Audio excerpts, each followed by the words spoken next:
watching KODE Action 12 News at 6. Good evening. Thanks for joining us. I'm George Balekji. Andy has the night off. Energy prices, that's according to a study conducted by the Kansas Industrial Consumers Group.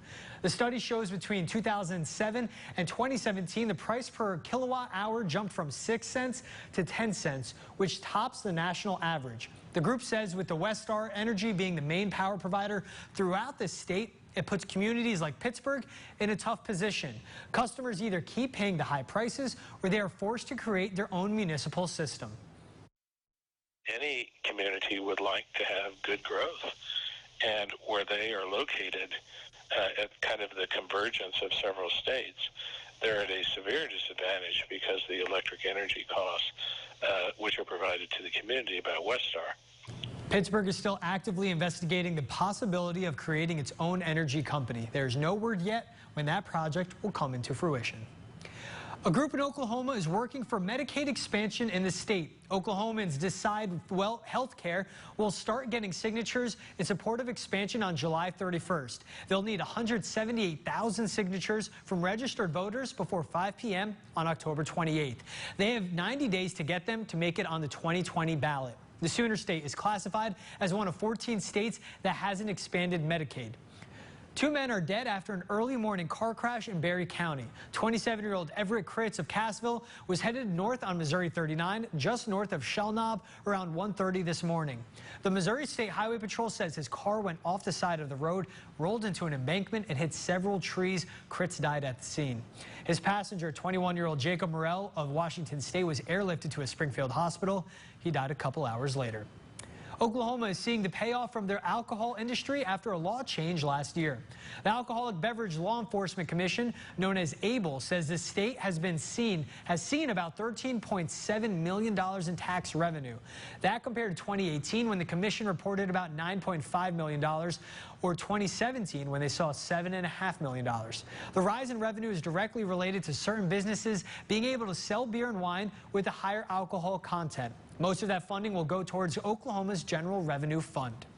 Now taking a look at weather, Chief Meteorologist Ray Foreman joins us. It looks like this cool July weather, Ray, may be ending a little bit soon. Yes, well, by tomorrow especially, we'll start to see temperatures getting closer to average, but we've been spoiled over the last couple of days. It comes back here in just a few minutes. George? Thank you, Ray. Oklahoma's reading education program will get a record-breaking $12 million in funding. Action 12's Autumn Bracey joins us live in the studio. Autumn, how does funding impact the education? George, they'll spend that additional funding on instructional material and teaching assistants. Thanks, Autumn. The Pittsburgh School District will implement a new strategic plan this upcoming school year. Superintendent Rich Profit spearheaded the plan in an effort to adapt the district's practices to changing times. He explains learning nowadays involves more than just the subjects being taught. The 5 areas of focus are communication, resource management, community partnerships, social, emotional, academic learning, and curriculum. School staff says it's important to integrate meaningful relationships into their lessons to create strong connections between students and the community. It's a comprehensive way of educating kids in all areas, not just the academic sense, but all the social emotional ways. And then it also calls on community partnerships for us to make sure that this plan is successful. Superintendent Profit adds his long-term goal is to make Pittsburgh schools the best school district in Kansas.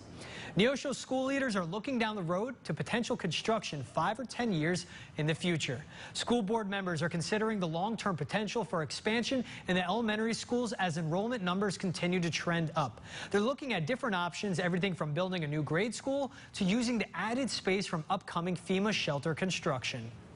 Makes sense if we're going to be adding FEMA construction to these buildings to configure those spaces such that it might push down the road another elementary school. The focus for long-term planning is likely to stay on the lower grades, as school leaders say both the high school and junior high have enough room to handle future growth. And tonight we would like to honor one of our 4 states' military heroes. William M. Tilton was a seaman in the Navy and served from 1941 to 1944 as a cook at the Naval Training Station in Santiago, California. We salute you, William M. Tilton, and thank you for our freedom, sir. And if you'd like to nominate a hero, go to Military Salute on our website, 4 states homepage.